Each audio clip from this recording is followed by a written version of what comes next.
मेरी बड़ी बहन आरती की शादी को 1 साल हो चुका था। दीदी काफी सुंदर हैं और जीजा जी भी काफी हष्ट-पुष्ट हैं। शादी के बाद दीदी कम ही हमारे घर आया करती थीं, क्योंकि जीजा जी को दीदी के बिना बिल्कुल भी रहा नहीं जाता था। दीदी और जीजा जी एक दूसरे से बहुत प्यार करते हैं और एक दूसरे के बिना नहीं रह सकते। ये बात मुझे उस दिन समझ में आई जब दीदी दिवाली पर हमारे घर आई हुई थीं। दीदी को आए 1 हफ्ता हो चुका था, लेकिन जीजा जी के फोन दिन भर में कई बार आते रहते थे। दीदी अक्सर कहती थीं, इतनी जल्दी कैसे आऊं, कुछ दिन और रुकने दो। पर आप भी फोन करके ऐसी ऐसी बातें करते हो जिससे मुझे भी आपकी बहुत याद आने लगती है। उतने में मम्मी आ गईं और दीदी ने फोन काट दिया। मम्मी ने दीदी को किचन में बुला लिया, क्योंकि दिवाली की मिठाई, चिवड़ा, करंजी वगैरह बनानी थी। हम सब ने मिलकर शाम तक आधी चीजें बना ली थीं और बाकी की मिठाई अगले दिन बनाने का तय हुआ। शाम ढल चुकी थी और मैं खिड़की से बाहर देख रही थी। तभी मैंने देखा कि जीजा जी बाहर खड़े हैं। मैंने जल्दी से दीदी को आवाज लगाई। दीदी बाहर आते ही बोली, आप तो सच में आ गए। मुझे लगा फोन पर आपने ऐसे ही कहा था। इतने में मम्मी भी आ गईं और बोली, मेहमान, आप कब आए? कोई खबर नहीं, कुछ नहीं। पहले बोल देते तो आपकी खातिरदारी के लिए पहले से तैयारी कर लेते।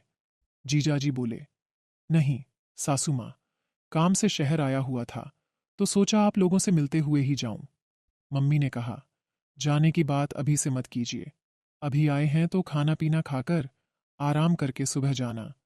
मैं आपको अभी बिल्कुल नहीं जाने दूंगी। जीजाजी कुछ नहीं बोले और मुझे भी मालूम था कि जीजाजी जाने के लिए नहीं आए हैं।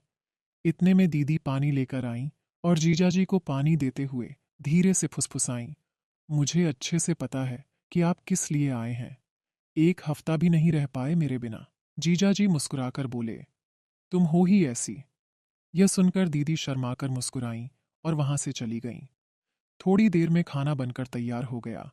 हम सब ने साथ में खाना खाया और बातें करते करते रात हम दोनों मूवी देखने में लगे हुए थे। कुछ देर बाद दीदी ने मुझसे कहा, छोटी, मुझे भी अब नींद आ रही है, मैं सोने जा रही हूं। मैंने तुरंत कहा, दीदी, अगर तुम भी चली जाओगी तो मुझे डर लगेगा। तुम्हें पता है ना, रात में मुझे अकेले डर लगता है। दीदी थोड़ा ठिठकी और बोली, ठीक है, थोड़ी देर रुक जाती हूं। उसी वक्त जिजू ने कमरे से आवाज लगाई, आरती, पानी चाहिए। दीदी ने तुरंत कहा, रुको, छोटी, मैं तुम्हारे जिजू को पानी देकर आती हूं।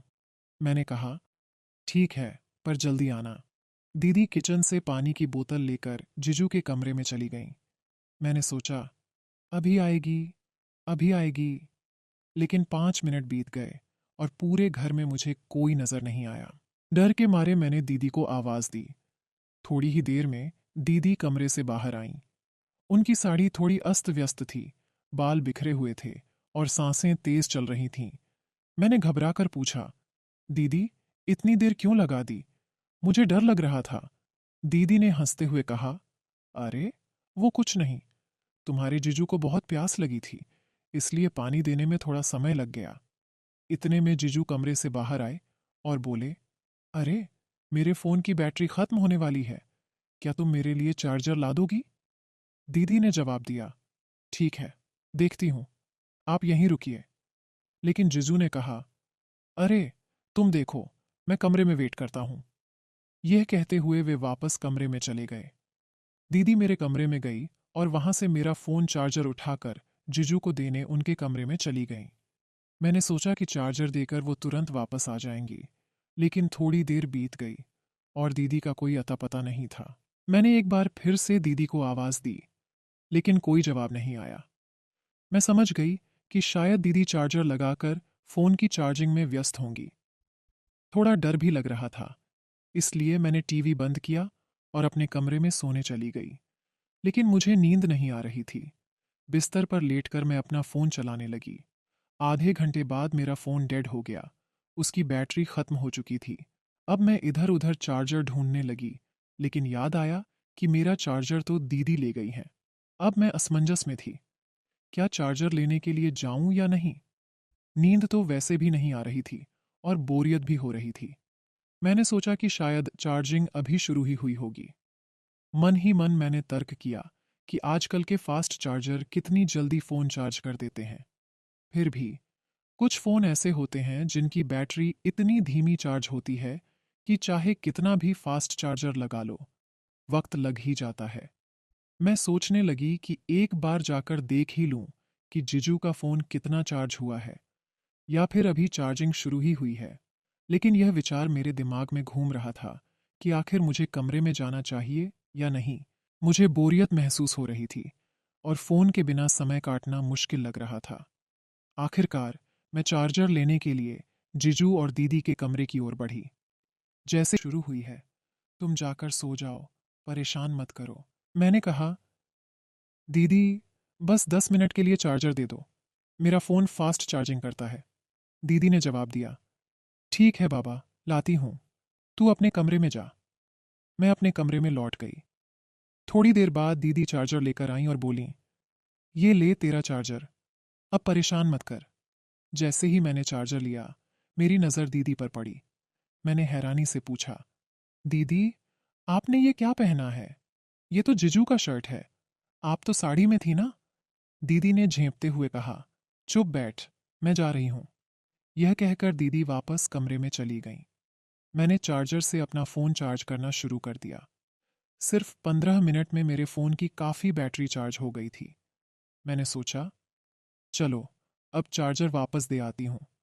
अगर दीदी सो भी रही होंगी, तो मैं खुद जीजू का फ़ोन चार्जिंग पर लगा दूंगी।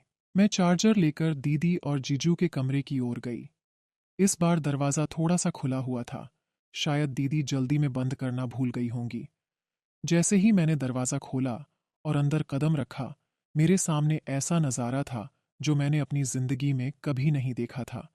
मेरी आंखें फटी की फटी रह गईं। मुझसे ये बहुत बड़ी गलती हो गई थी। मुझे अंदर आने से पहले आवाज़ देनी चाहिए थी। मैं ये कैसे भूल सकती थी कि यह शादीशुदा जोड़ा है। मुझे उन दोनों को देखकर बेहद शर्म आ रही थी। लेकिन दीदी और जीजू को इस बात का जरा भी अंदाजा नहीं था कि मैं दरवाजे पर खड़ी हूं और उन्हें देख रही हूं। उसके बाद जो हुआ, उसे जानकर आप इतने हैरान हो जाएंगे कि आपको एक बड़ा झटका लगेगा। कहानी का अगला भाग जानने के लिए तैयार रहिए। अगर आपको यह पहला हिस्सा अच्छा लगा, तो हमें कमेंट्स में ज़रूर बताएं। कहानी के दूसरे भाग को जल्द ही लाने की कोशिश करूंगी। बस एक लाइक कर दीजिए और मेरा काम है कहानी का अगला